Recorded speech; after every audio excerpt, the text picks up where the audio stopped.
I love pre-cuts, and my favorite are fat quarters. And I often cut my fat quarters down into other pre-cut sizes depending on what I'm quilting. But I always have plenty of 5-inch squares. I love charm squares. They are so versatile to quilt with, and that's what I have here today. I'm Leah Louise from Inspired Quilting by Leah Louise, and I am so excited to be here with you and to share this quilt. Check out all these beautiful colors in here. These are extras left over from another quilt, and today was the day to make a quilt, and today was the day that I'm going to use these charm squares. This and a pack of background and a quilt is finished before you know it. The secret to this quilt is the 4-patch block that we use. It's quick, it's easy, it's a fast finish, and the quilt goes together beautifully and simply and easily. I love it. It's definitely a fast finish quilt, and I want to share all these secrets with you and show you how you can make one yourself. Let's get started right now. Please don't forget, subscribe. We are about to make a very, very simple charm square quilt. And I'm going to use 2 charm packs, 42 of my focal fabrics and 42 of a background. And I just went through some charms that I had left over from other projects, and I have a pair of 21 different fabrics. And what we're going to do is take each of these blocks and put them together, right sides together, and sew a 1/4-inch seam down each side. And you can see this is exactly what I've done here. I've sewn a 1/4 inch, and then I just chain stitched, and I went all the way to the next, and we'll chain stitch through all 42 of these. Then we'll turn it around, come back the other direction, and do the same thing. And this is going to be very simple to maneuver. We have 5-inch square. We want to cut it in half. Now you can use your grid. I have a 2.5-inch ruler, which just makes it very easy. And I line that up on the edge, and I cut my block. Now I don't stack these because there's too much chance for error. And once fabrics have been sewn, sometimes they tend to maybe waver a little bit, and I don't want to have them off because then that makes the seam more difficult. So we're going to cut all these after we do our chain stitching, cut them in half so they look like this, and then we want to press them to the darker side. So all 42 are actually we're going to have 84 because once we cut them in half, we're doubling our numbers. So all 84 will be pressed to this side, and then come back and let me show you what we're going to do from there. And here are all my charm squares that I sewed back to back, and then I cut them in half, and this is the pile that I have pressed. So everything is pressed to the dark side. Now, at this point, generally what we would do is trim our blocks because these are 5 inches, but now by 4.5 because we took this 1/4-inch seam, a 1/4 on both sides. That means this only measures 4.5. So ordinarily what we would do is trim this off so that they are all squares at 4.5 and sew our quilt merrily along.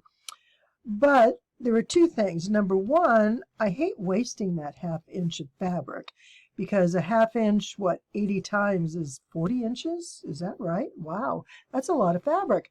And so instead, I want to find a way to use it.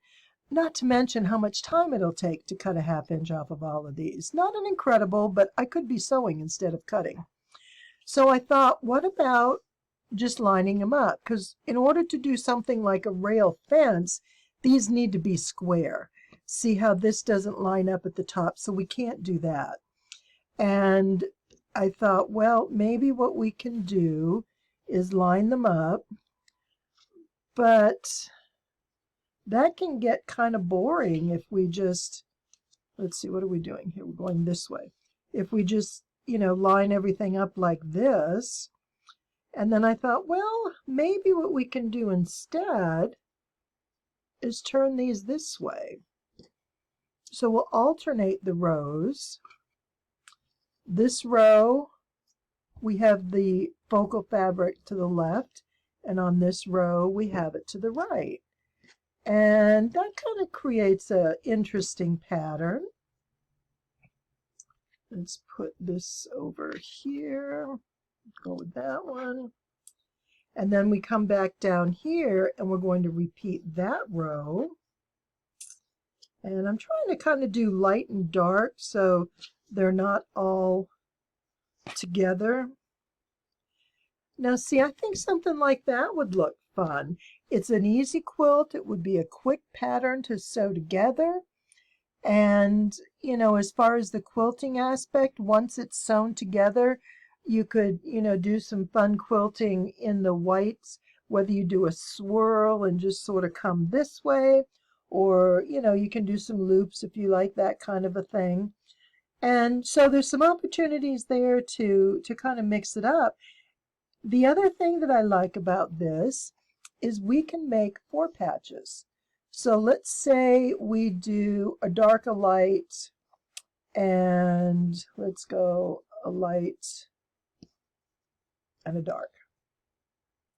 So we'll go dark and light, and a light and dark. And then if we do the same here, we go dark with a lighter one, and then, I mean, these are kind of hard to tell, and then we go light and then dark here.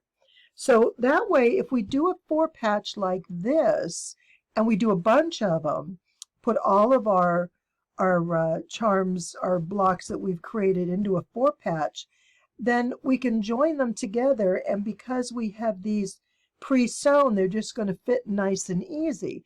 So that would be an easy way to do it too. And I'm trying to decide if I like going with the 4 patch versus the row. And I think I like the 4 patch better. This is just going to be a simple, quick, fast quilt. That's all I want it to be. And I'm just using up some fabric that I wanted to take care of. Have a couple extra little small quilts on hand in case we need a gift for somebody, or a baby comes early, or whatever the case may be. It's always nice to have a couple small projects going to keep you busy, a couple small quilts on hand for whatever purpose you may need it. And this is where I'm going to go. So I really like this. So what I've done is, because we had these, when I cut these squares, I put them into 2 different piles. Each one I've cut in half, because I don't want them duplicated next to each other. And since I had 2 of every fabric, I ended up with 4 individual piles. So I'll do one pile together, then I'll do the next and the next.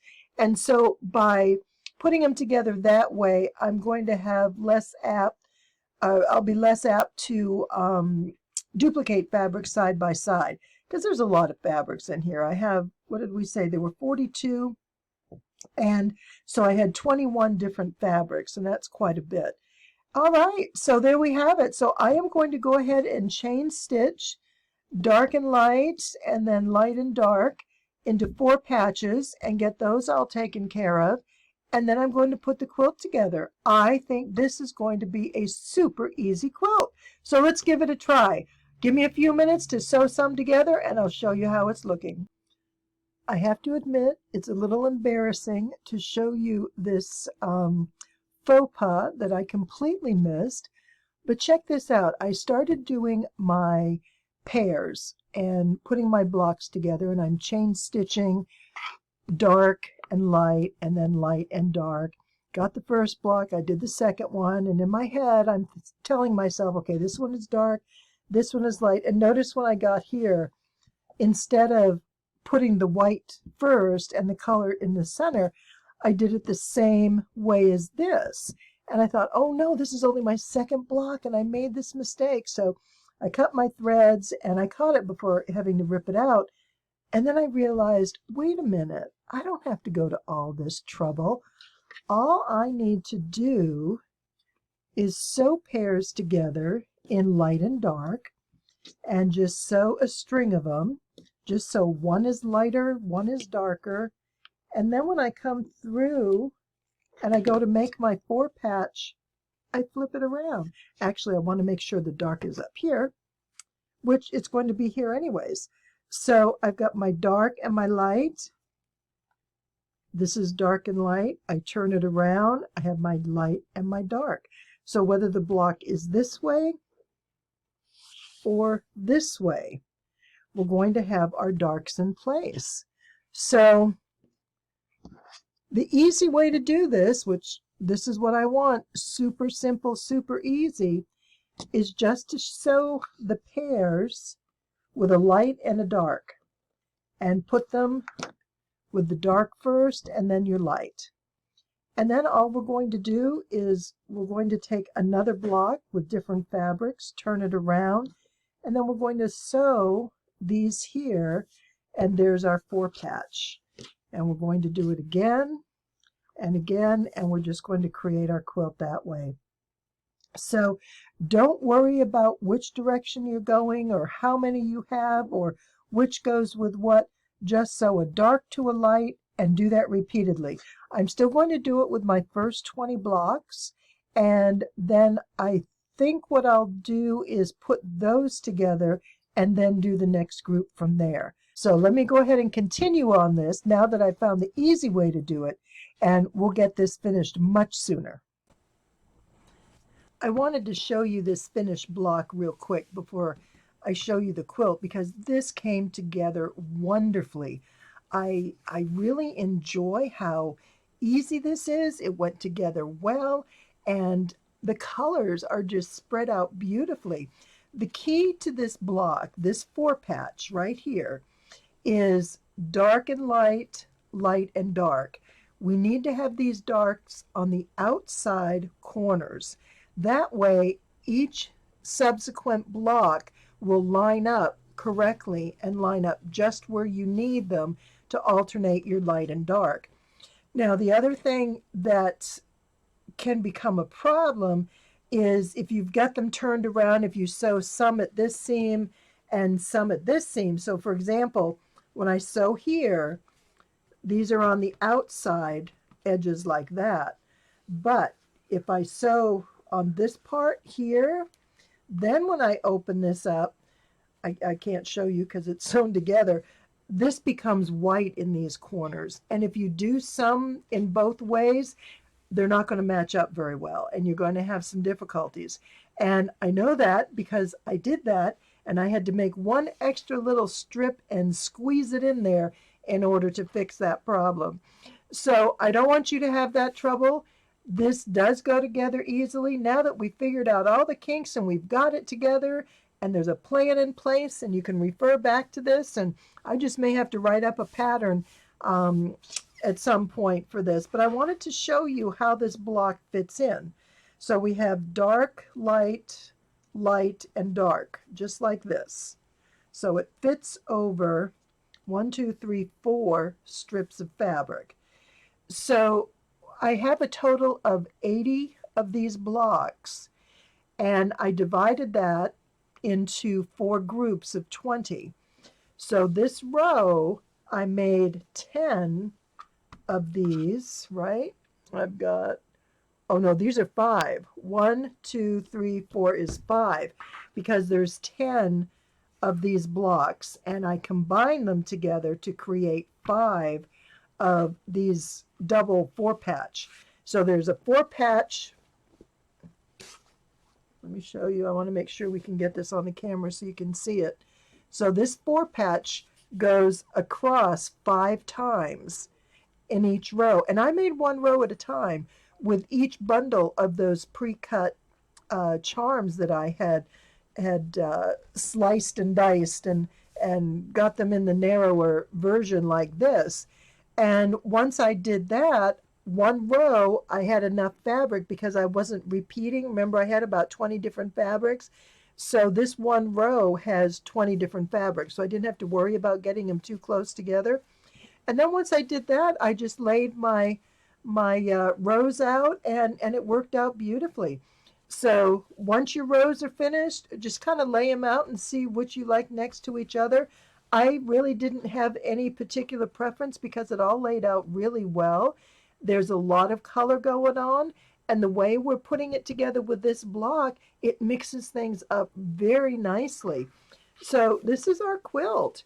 And it measures, let's see, this one measures 36 by, I want to say it was 41 or 2. Let's see, that's 36 plus 4 more. Okay, so it's 36 by 40, which is a nice size baby quilt. And I love how the I don't know, they look like little, like a brick wall almost, doesn't it?